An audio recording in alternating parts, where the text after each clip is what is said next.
So if you didn't see it already, a new update for Project Zomboid's Build 42 Unstable branch has landed as of the 20th of April, and while this video probably isn't going to be a long one with the update contents being relatively small, there's been some new stuff worth learning about and some further balancing changes to things like occupations and the new Sandbox presets. If you enjoyed the video, be sure to subscribe for regular Zomboid updates, and as always, a link to the full patch notes will be down in the description. Let's kick off with the new implementations from update 42.17.0. So, going right in with one of the biggest features from this update, there are now additional static spawn locations that can be chosen through the Sandbox options. While you won't see the same level of diversity as you would when spawning in the intended starter towns like Rosewood or Muldraw, this does allow for easy customization of your experience, especially when creating a challenge scenario using mods, or if you just want to explore some new locations. Some of the new spawn points include the new towns added in Build 42, such as Irvington or Brandenburg, smaller locales like Valley Station or Phallus Lake, and we've even seen the return of Echo Creek, which was rather controversially removed from the regular spawn selection menu in a recent update. To me, this is a good sign that community feedback is being heard, and I'd encourage everyone at home to voice fair and constructive criticism on the IndieStone Discord, their forums, or in the comments sections of videos like this one. The developers definitely seem to be listening. Now, prior to this update, VHS tapes were available to increase the XP gains for a few select skills, that primarily being ones associated to shows on the Life and Living channel alongside mechanics. With this update, however, there will now be VHS tapes available for all of the skills shown on your screens now. And what I'd specifically like to draw your attention to here is that the aiming skill is included in this list, which will potentially finally make the use of firearms that require higher skill levels more attainable for the average survivor. This is something I'm really glad to see and should make the harder to grind skills like blacksmithing or napping much easier if you can find the right VHS tapes. Alongside these major changes, there have also been a couple of smaller ones, such as the speed at which a fluid container empties now being dependent on the type of container itself, a new book being added called The Moments of Darius, and some new content for the survival guide to assist new players. I will also take a moment to mention that further changes to controller support have been implemented in this update, and while I'm not a controller player myself, so I can't speak as to how positive these changes actually are, the dev team have made a note that they want players using controllers to continue to provide them with feedback because it's been incredibly helpful as they continue to adjust the control scheme. Next, we're looking at balancing changes, and we're starting off with some small tweaks to the Sandbox difficulty presets. In Apocalypse, the chance for vehicles to spawn with gas has been increased from low to normal. However, it's important for me to note that the preset normal value has been reduced from 70 to 45. So while it is a buff, it's not as big of a buff as it may first seem. The other category has had its loot spawn rates increased from 0.6 to 0.8, and lastly, wound infection damage factor has now increased from 0 to 1.0. This has also been applied to the extinction, rising, and outbreak presets as well. While I've never really tampered with this setting myself, my understanding is that this will now cause infected wounds to deal actual damage to your health rather than just causing your character pain. So make sure you're taking care of those scratches, keeping yourself clean, and disinfecting your bandages from now on. Right, we're moving on to some further changes to the occupations and traits now, starting with the chef that has seen their level in short blunt weaponry swapped back to a level in short blade, which seems to have been an error that has now been corrected. The DIY expert now gives you the inventive trait instead of a level in the carving skill, and their point cost has changed from -4 to -2, which could make them a very real contender for one of the best occupations in this build currently. Both the doctor and the nurse occupations have had their cost change from -2 to 0. The electrician has gone from -4 to -2, the rancher from -2 to 0, and lastly, the welder is now -4 points as opposed to the prior -6 points. The only other notable change is that the farmer now provides a level in the strength skill, though I'm not really sure if this will make it an occupation that gets chosen much until we see further changes to farming itself. As for traits, Nutritionist has been adjusted from -4 points to -2. The High Thirst trait now provides +2 points instead of the previous singular point, and Smoker has been changed from +2 points to +3. Personally, I'm very happy to see changes to these couple of negative traits, especially because these are common choices for me and will give me an extra 2 points to work with, but I would be eager to hear what you guys think of the occupations and traits changes down in the comments, as well as what you would change about this area of the game if you had the opportunity. Now, for our avid livestock farmers out there that have been struggling with the effects of zombies and stress in the last few updates, you'll be glad to know that this has seen some big rebalancing in this patch. Animals will now gain less stress overall from zombie presence, sounds, and rain, with stress being reduced further when the player is petting them. They will only start to destroy objects when reaching a stress value of 80 as opposed to the previous 70. These changes should make it easier to keep animals under control, especially in multiplayer environments where it can be hard to keep tabs on them at all times. In other areas, respirator filters and gas masks will now drain far slower when dealing with the stench of corpses, something that's going to make extinction runs a little easier to manage going forward, and appropriate tools will degrade much slower when completing tailoring recipes. Carpentry XP rewards have now been adjusted for wood floors of level 2 and 3, softening beams, tannin barrels, and churn buckets, although exactly how they've been adjusted is not mentioned in these patch notes, so I can't really say whether this is positive or negative at this time. Finally, we come to the portion of the video where we highlight the most prominent fixes, both multiplayer specific and otherwise. So as always, I will take this opportunity to remind you that there will be a link to the full patch notes in the description, since I can't possibly hope to cover every single fix in this list. That said, here's the ones that I think you need to know about. Largest of the fixes for multiplayer in this month's patch is the fix to zombie speed settings, which will now allow for players to enable sprinters in multiplayer if that's what they want to do. Previously, even if you had them enabled, for some reason they didn't work in multiplayer settings. Fair warning here, sprinters are incredibly difficult to deal with even in small numbers, and in multiplayer environments they can be a bit buggy, so proceed at your own risk. I also noticed that map progress has been moved to a server-side operation instead of the client being responsible for it. I'm not 100% sure on what this means because it wasn't in the patch notes, but I hope this means that players will no longer see their map knowledge transferred from previous server wipes, but again, I really can't say until it's been tested further. Explosives such as pipe bombs and aerosol bombs will now do damage to players and animals, something that wasn't functioning properly prior to this update, which I imagine could have caused some issues in PvP environments. Once again, we've seen another fix to the issue that causes players to spontaneously strip off their clothing. I say again because this was in another update under the list of fixes recently and has since reappeared. Sorry nudists, no fun for you in this particular update. A bug in multiplayer that caused doors to open and close repeatedly after only one button press has now been fixed, something that again I think we've seen returning over multiple patches now. Hopefully this is the last we see of this particular problem, because I cannot tell you how easy it is to die in extinction mode when you're running from sprinters thanks to this bug. Climbing over walls was not causing muscle strain prior to this update, which has now been fixed, as well as exercise not raising the character's body heat value.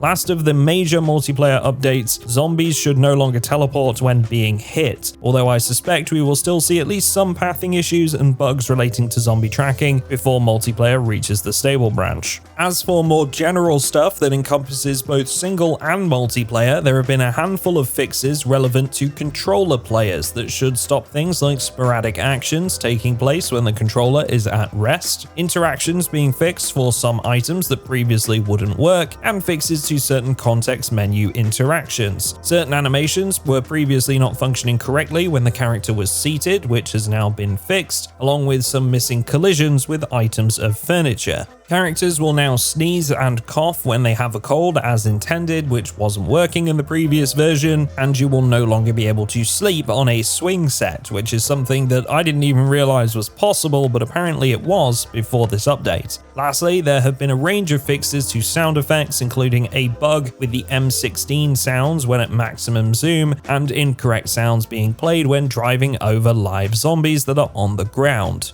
So that's just about it for everything you'll need to know from this update. I appreciate this video was a bit shorter than my usual, but this was of course a smaller update. All the same, I will aim to keep you guys in the loop as further updates are released, so make sure you subscribe for more videos like this one. I've also been branching out into some other zombie content recently, so if you're feeling a bit of burnout with Project Zomboid on the long road to build 42 multiplayer reaching the stable branch, you might want to check out my last video. It'll be appearing on your screens now, so you can go ahead and click on it if you're interested. Thanks folks, and I will see you all in the next one.